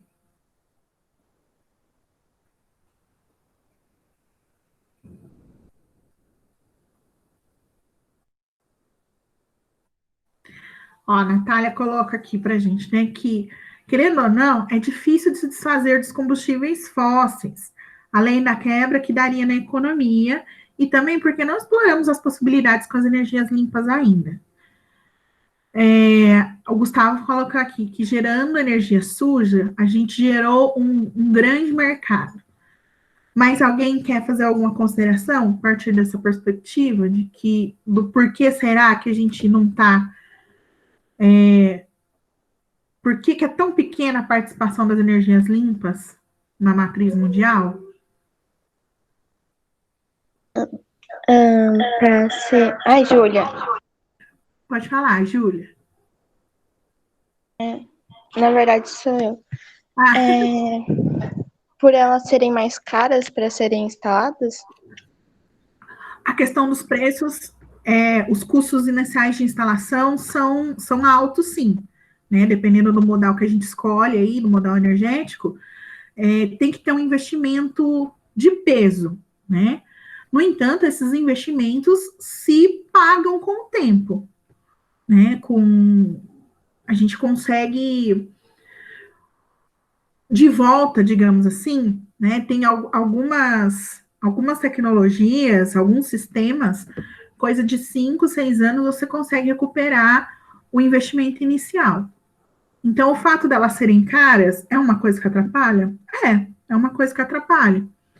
Mas eu acho que uma coisa que a gente tem que levar em consideração é o que eu falei um pouco mais no começo do outro texto. Nós construímos a nossa sociedade de consumo em cima dos combustíveis fósseis. Desmontar isso agora, esse castelo de cartas, é difícil, né? É muito difícil.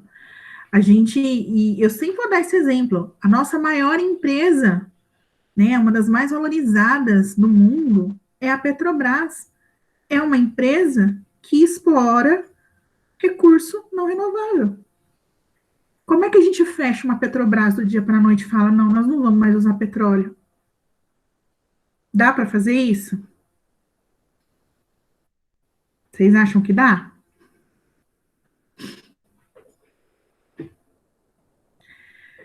Então, assim, galera, não dá. A gente tem que guardar as devidas proporções. Essa mudança, ela tinha que ser uma mudança gradativa, tem que ser aos poucos. Só que qual que é o problema? E daí, de novo, vou puxar lá o que a gente conversou um pouco na aula da professora Fran. A gente está chegando num ponto que não dá mais tempo de fazer as coisas de maneira gradual. Nós estamos atrasados, a gente está perdendo o bonde da história. A gente deixou, ficou com aquela ideia do, é a próxima geração, é a próxima geração, a próxima geração. A próxima geração está lascada. Está lascada. Se a gente não fizer nada hoje, o mundo para a próxima geração, coitados, né? Então, assim, a gente chegou num ponto que tumultuou totalmente a coisa. E para resolver isso agora, está bem mais difícil, né? Quer dizer que a gente não tem que fazer nada? Não, a gente tem que fazer alguma coisa. Mas as medidas, elas não podem ser tão, elas não tem como medidas tão abruptas, né? Não dá para fazer as coisas de uma vez. Certo? Bom, então, primeiro, guardem esse número aí, 85% da matriz energética mundial se baseia em combustíveis fósseis. Então, olha só, eu vou até ler essa parte, porque a gente vai pensar um pouquinho aqui, né? Ó. Então, tem o predomínio dos combustíveis fósseis na matriz. Entretanto, diante do quadro mundial de poluição ambiental causado pelos combustíveis fósseis e suas consequências, a busca por fontes alternativas de energia se intensificou. Há uma tendência de diminuição de uso de combustíveis fósseis a serem substituídos de forma parcial por fontes alternativas. Veja, de forma parcial.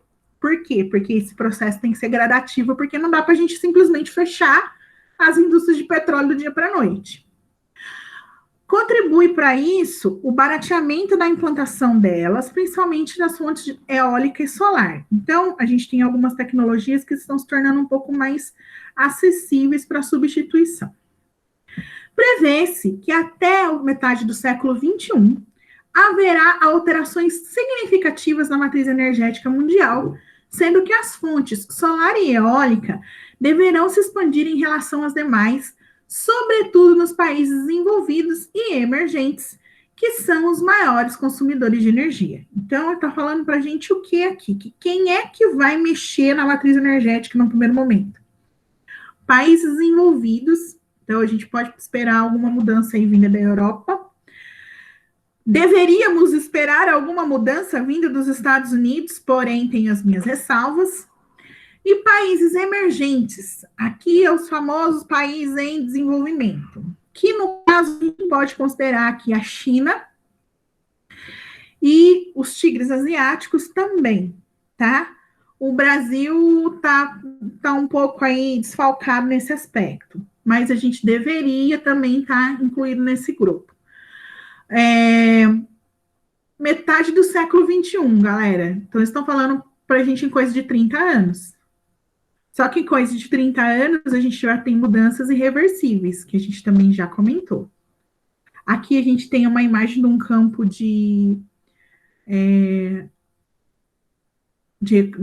uma capacitação de geração de energia eólica, né? A gente tem algumas regiões brasileiras que são propícias a isso, algumas faixas litorâneas no Nordeste E na região sul do país também a gente tem alguns campos de geração de energia eólica, que são pontos importantes, onde o vento ali é constante e dá para a gente gerar essas energias, tá?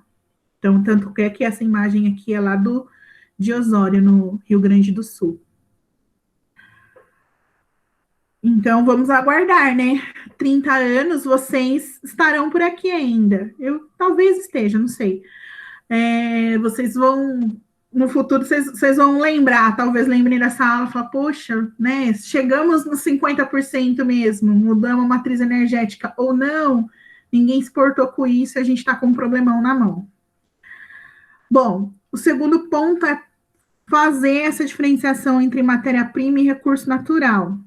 Às vezes a gente fala das duas coisas como sendo a mesma, e não necessariamente é, tá? Então vamos lá. Existe diferença entre os conceitos de matéria-prima e de recurso natural. Bom, a gente já sabe o que é recurso natural, né? Aquilo que está na natureza. Mas vamos lá. Matéria-prima é a substância com a qual se fabrica algum produto. Pode ser de origem vegetal. Então, por exemplo, o cacau, que a gente vai fazer o chocolate.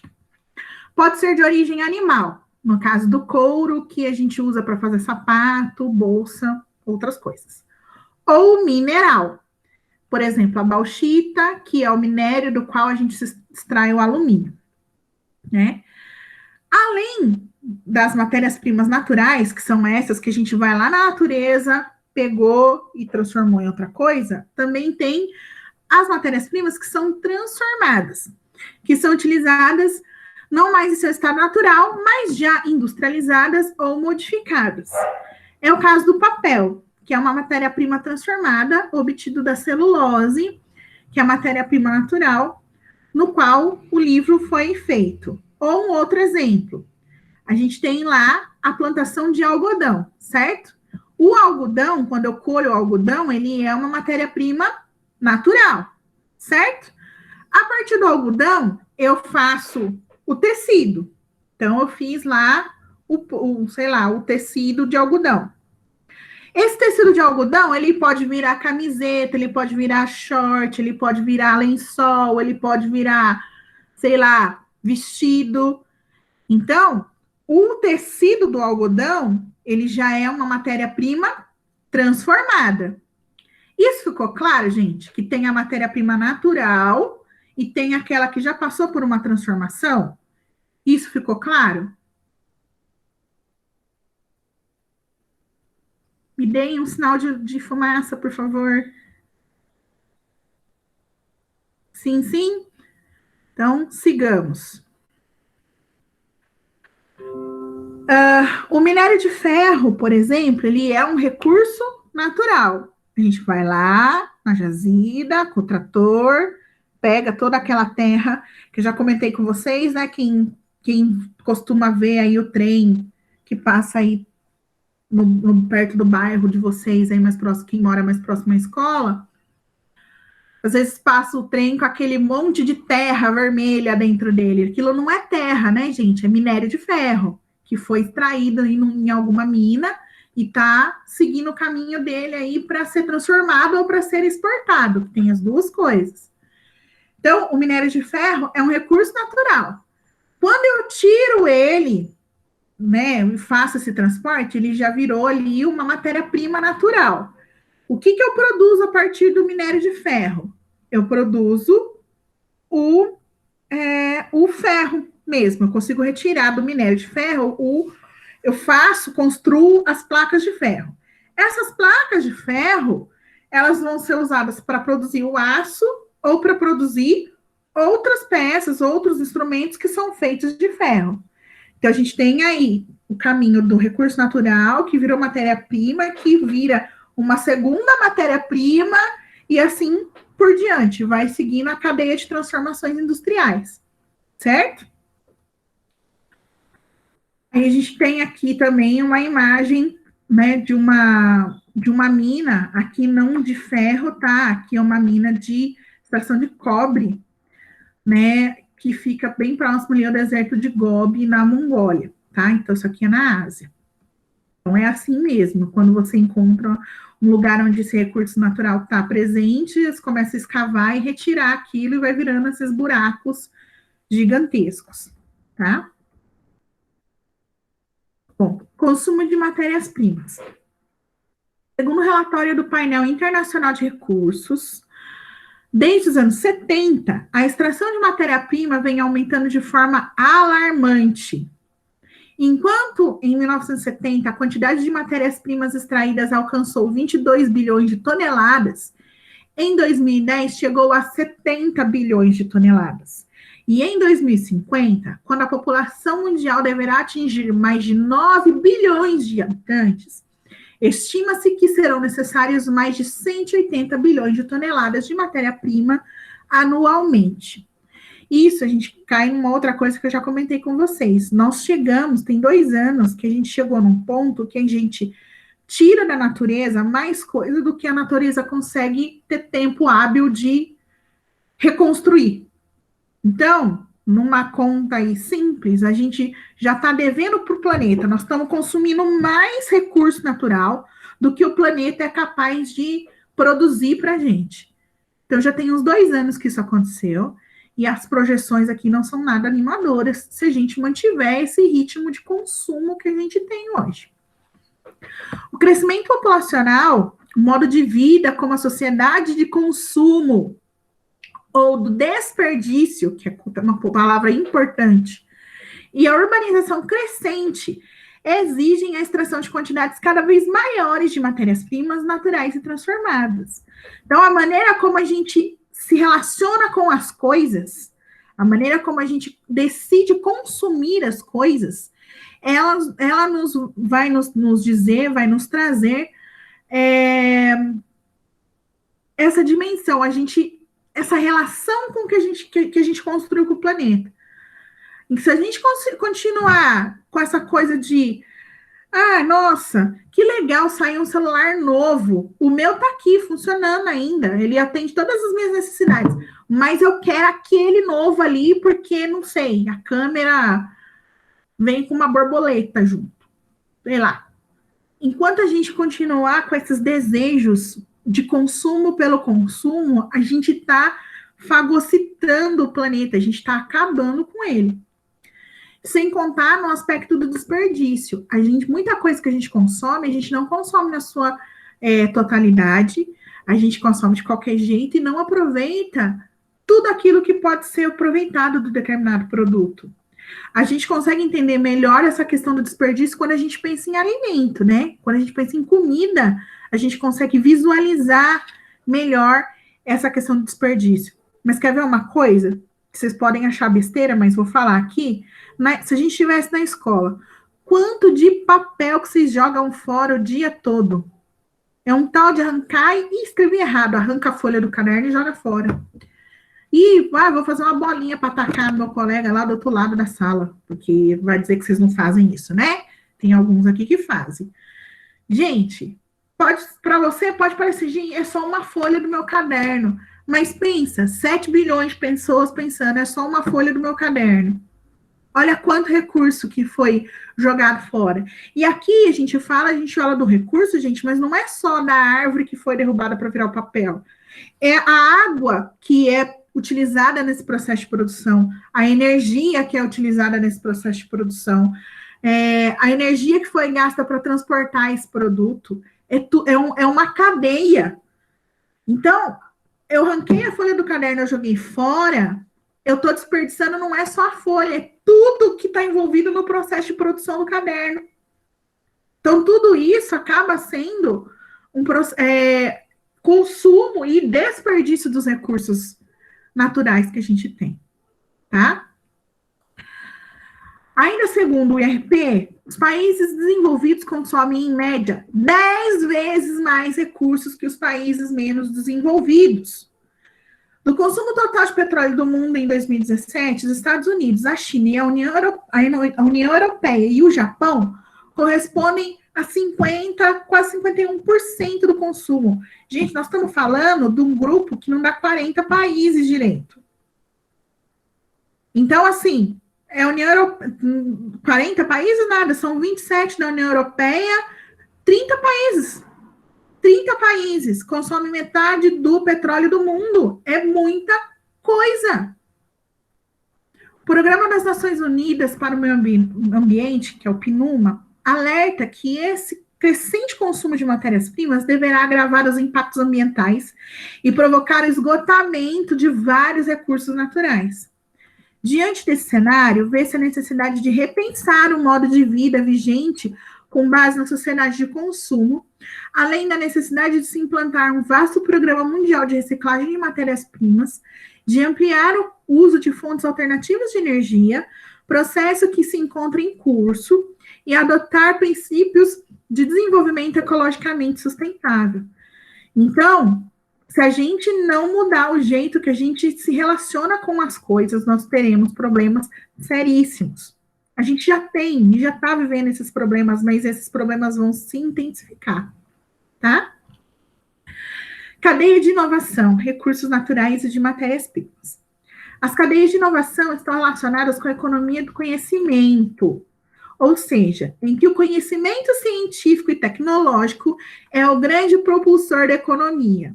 A gente vive um momento onde tem uma galera que insiste em negar a ciência, mas é só através dela que a gente vai conseguir encontrar caminhos alternativos para mudar o cenário que a gente tem hoje. Essas cadeias são desenvolvidas em etapas. Primeiramente, é preciso ter um projeto do que se pretende desenvolver. Em seguida, avalia-se a viabilidade tecnológica, ou seja, não adianta ter a ideia e aquilo não dar certo, a gente não conseguir implementar aquilo, né? Tem que ter a tecnologia que faça aquilo funcionar. Se ser constatada a viabilidade tecnológica, elabora-se um protótipo, que é o primeiro modelo. E depois, se aprovado, parte-se para o planejamento de sua produção. E, finalmente, a comercialização, que também envolve várias etapas. Mas para percorrer todas essas etapas, são necessários investimentos em pesquisa e desenvolvimento.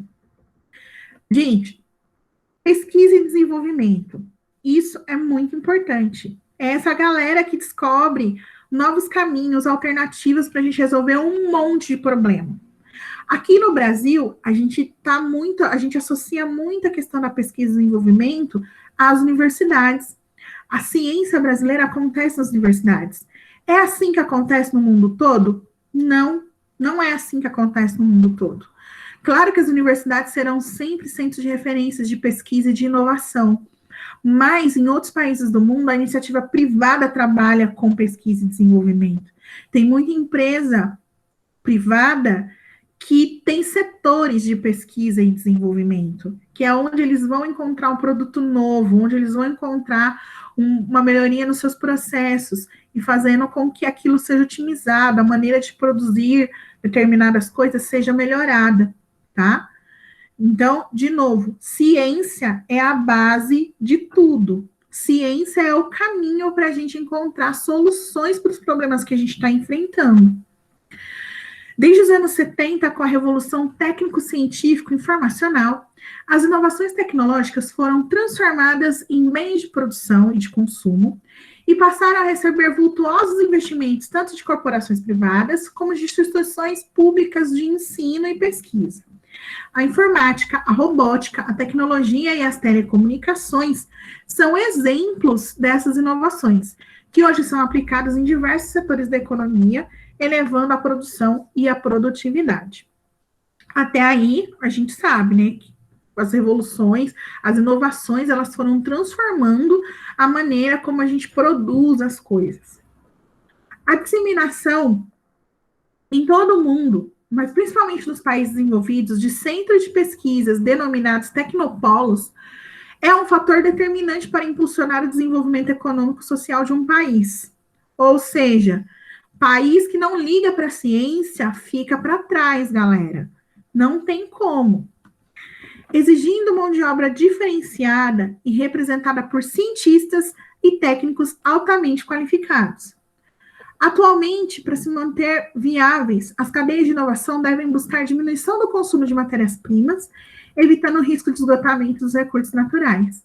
Então, uma das preocupações da galera que trabalha com pesquisa e desenvolvimento é solucionar essa questão do uso dos recursos naturais, é buscar alternativas para processos que a gente tem hoje e que precisam ser melhorados, é buscar soluções para os problemas que nós já estamos enfrentando. Aqui é importante, ó, esse mapa ilustra bem para a gente a preocupação que os países têm em relação à pesquisa e desenvolvimento, em relação à produção de ciência. Então, os mais escurinhos aí, né, os verdinhos mais escuros, são os países que mais investem em pesquisa e desenvolvimento. E aí a gente pode observar, né, que países da Europa estão ali bem estruturados, ó, a Alemanha é um país que investe muito. Depois a gente tem o Japão, né? Os Estados Unidos é o primeiro aí que pensa nesse aspecto. A China é o segundo maior investimento. A Austrália é importante. O Brasil tá ali, ó, num verdinho, não tão verdinho assim, né? Mas é o 10º país aí que mais se preocupa com os investimentos em ciência. Poderia ser mais? Ou deveria ser mais? Poderia e deveria, né? Mas tudo isso depende também das tomadas de decisão de quem realmente manda e desmanda no país, né? Mas é muito evidente, muito claro que para o crescimento econômico desses lugares, pensar em soluções, em alternativas, é um processo muito importante. Então, a ciência não pode ser descartada. Fazendo só um parênteses para a gente poder encerrar aqui, que já eu sei que eu estou no limite, eu já falei demais, eu tenho noção que a aula foi muito extensa, eu peço perdão por isso. A gente vive numa região, Campinas é um município que é considerado como um polo de tecnologia. Nós temos grandes universidades, nós temos centros de pesquisa, a ciência é produzida aqui diariamente. Então, para quem gosta dessa temática, para quem se interessa por isso, vocês não, nós somos privilegiados de estar inseridos numa região como essa, né, que abraça a ciência, abraça a produção de ciência e a produção de tecnologia, como Campinas abraça. Quem tem esse vislumbre por trabalhar com ciência no futuro, sinta-se realizado, porque você está num lugar onde isso pode se tornar muito possível, tá certo? Gente, tem alguma coisa que vocês gostariam de perguntar? Eu sei que eu falei demais, me perdoem, e espero que tenha sido, assim, pelo menos esclarecedor. Deixa eu parar a apresentação.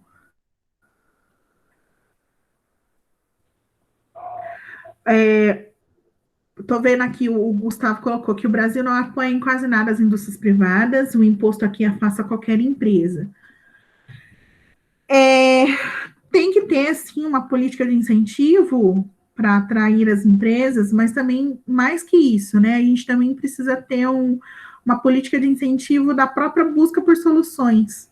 Isso falta no Brasil também, né, Gustavo?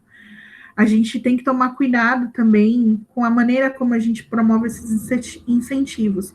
Mas, com certeza, a carga tributária brasileira é, assim, um problema nesse aspecto, né? A gente acaba perdendo oportunidades de negócios porque outros países oferecem outras vantagens, né? Gente, sobre as temáticas dos textos, tudo bem? Vocês estão com alguma dificuldade, alguma dúvida? Tudo beleza?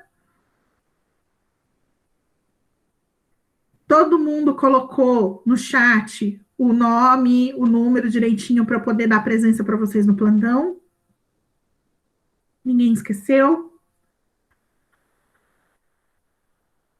Se você não colocou ainda, coloque, por favor, tá? A gente encerra por aqui, então. Eu vou parar a gravação, né? Para não cometer essa gafe. Só um minutinho.